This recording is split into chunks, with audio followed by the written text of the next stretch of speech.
and I was absolutely killing myself by being so active in general. And you can't sustain that either. Essentially four training sessions a day, making sure he got his 20,000 steps in, making sure he's doing his weight training, his cardio.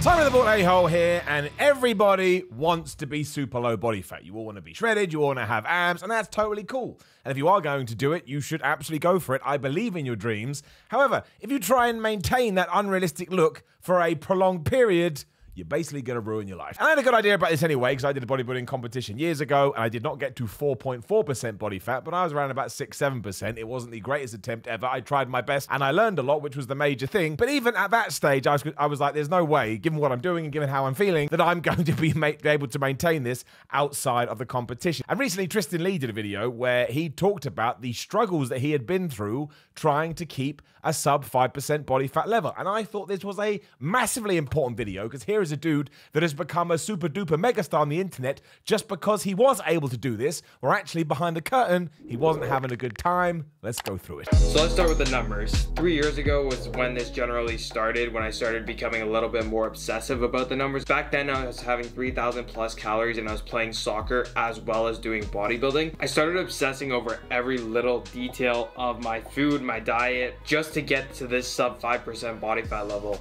You know, 1 pack of beef, have to make sure that's the exact weight on the food scale, and then I gotta make sure that I'm exactly this number of calories. Right, so he talks about how he was meticulously weighing things, and there's nothing wrong with that. There's really not. I weigh my food, and the reason I do weigh my food is because if I want to put on a little bit of size, I have a number that I can work from, and the same the other way. So if I'm having 3,500 calories a day, if I weigh my food, I know what calories I'm getting, and I can go in the other direction. But it becomes quite obvious quite quickly for Tristyn that it became an obsession, and it became something that he wasn't benefiting from, and in fact he was kind of getting lost in, to the point he was like, well, I have to have exactly this at exactly the right time and exactly the right day, to the point I bet if he was having, I don't know, say 55 grams of rice and he went to 56 grams, I bet he wouldn't have been able to handle it. Now, of course, I'm making that up in my own head, but I totally understand it. Now, I never got to those levels, but I certainly know that when I first got into bodybuilding, I really sort of vibe with it, I suppose. Terrible word, but it really did mean a lot to me. I was kind of the same. I mean, my thing that I got obsessed over was I had to eat every 2 to 3 hours. If I didn't eat every 2 to 3 hours, I thought I was going to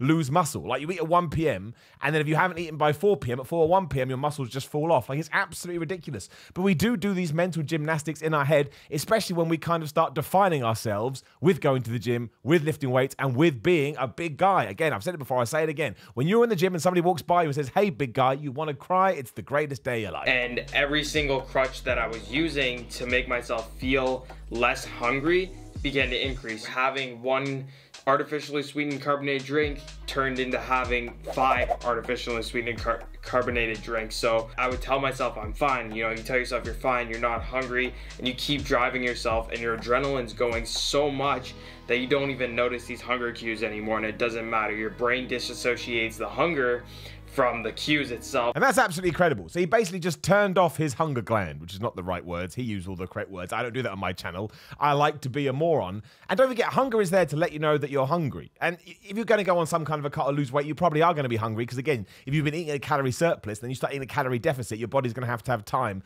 to catch up. And there's nothing wrong with eating for fuel as well. If you absolutely want to eat for performance, that makes sense.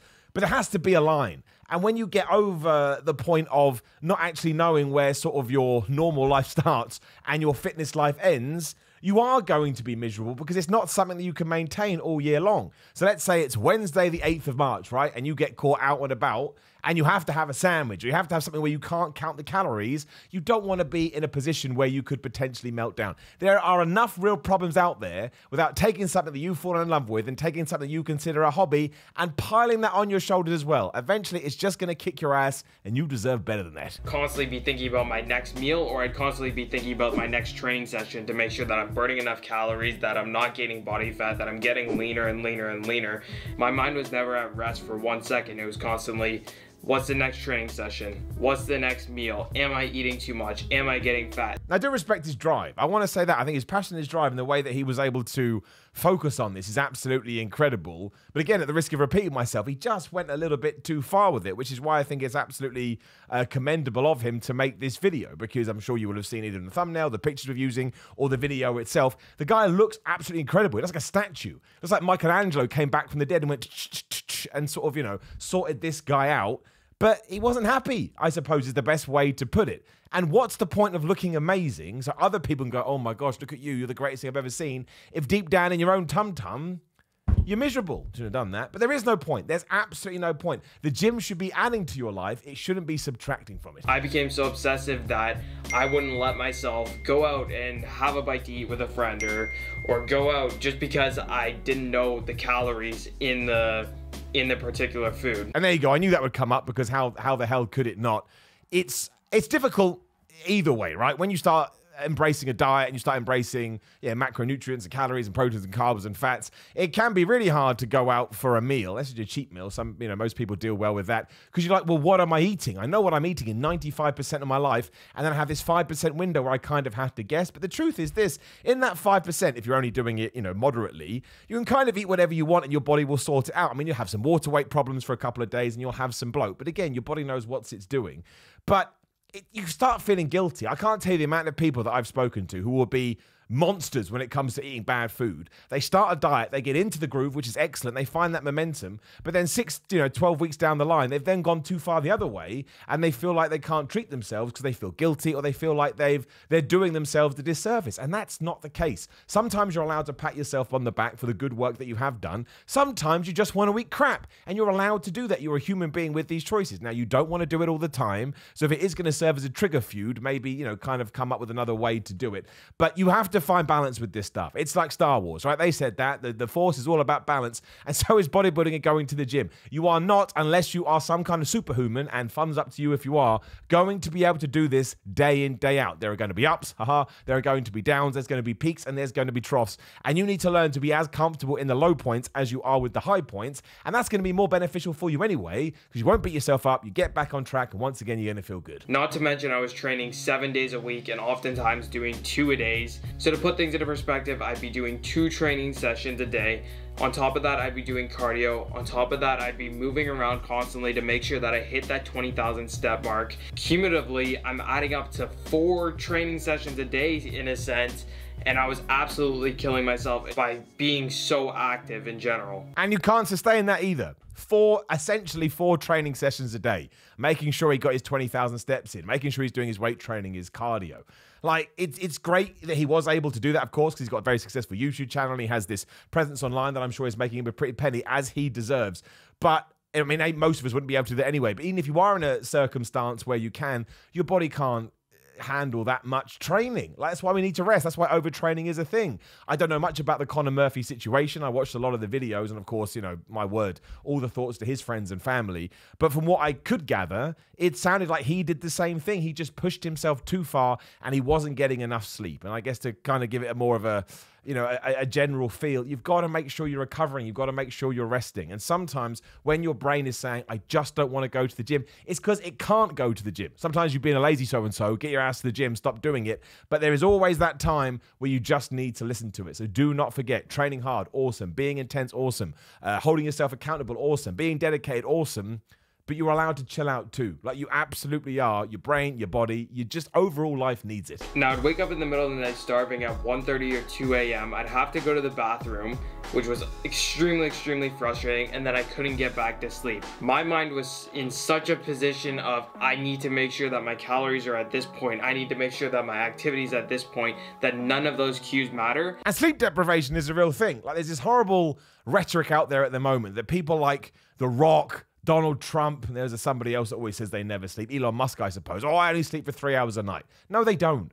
No, they don't. I'm sure they are having many 3-hour sleeps because they're such busy people and they need to get up, but they'll also make sure they're having bigger ones. It's just a soundbite. It just sounds cool. If you actually try to survive on 3 hours sleep for a long period of time, there's always going to be the exception. You're just going to be heading in the wrong direction and you're going to be in a sad panda, right? You just are. You have to sleep. Of course you have to sleep. You're a human being at the end of the day. Forget weightlifting, food, and anything else you may be, Hollywood superstar, fitness trainer. You are a human being. And the whole point is you do 18 hours or whatever it is in a day, well, let's see, whatever it is, and then you try and get 6 to 8 hours sleep. That's what you need. And sure, maybe you can survive on less, but you're still going to have those days where you need to lay down and get 8 hours. And if you are at a point where you're stressing your body out so much that it can't even rest, you're getting up to go into the toilet, you have to go and sort it out because your health is the most important thing. I'm going to wag my finger at you like I'm some kind of dad, but it is true. We all walk around with, oh, it won't happen to me attitude, but very sadly, eventually it will. And since I was so focused on my body composition, I didn't take into account that my strength was regressing. I went from pressing 120-pound dumbbells on an incline dumbbell press to 3 months later only being able to press 110-pound dumbbells for the same amount of reps. And he couldn't do progressive overload either. Now, he still looks absolutely great, so, you know, fair play to that guy. But it's kind of what I always say when it comes to a cut. When a lot of people start leaning up, they think, oh, well, I'm going to switch from doing heavyweights to start doing lighter weights. It's the worst thing you can do. I think he talked about incline dumbbell press there, doing it with 120s.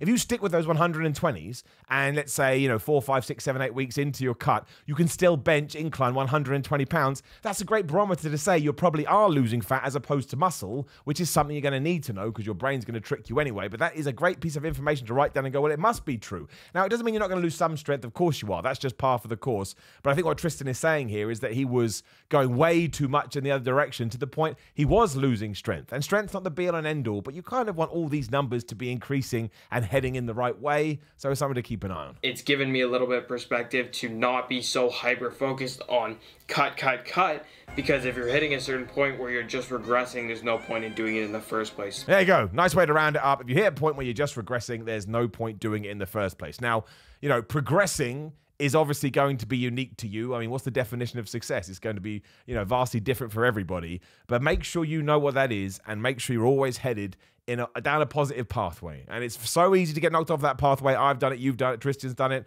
I'm sure Greg Doucette, Will Tennyson, Derek for More Plates, More Dates, I'm sure they've all done it. But just make sure if you can learn from our experiences, you can learn from your own experiences. And remember, this is not the be-all and end-all. Of course, we all want to look like superheroes. It's good for your confidence, it's good for your self-worth, but it's not the be-all and end-all. There's a whole world out there, and make sure you're experiencing it. Also, please do like the video, share the video, and subscribe. Hit the bell ding-ding so you know other videos are going live. There will be a video on the screen. Please do give it a click. Also, grillamine.com/Simon. Use code Simon, get 10% off. Patreon.com/Simon316 if you want to support that way. In Greg Doucette's Power 13 Cookbook. Follow me on Instagram and Twitter at SimonMiller316. Patreon, no, done that one. SimonMiller.bigcartel.com for merch. I'm on Cameo. If you want a motivational talk, a pep talk, a birthday message, a New Year's message, doesn't make sense. It's March. Whatever you want, it's there. Take care. See you soon.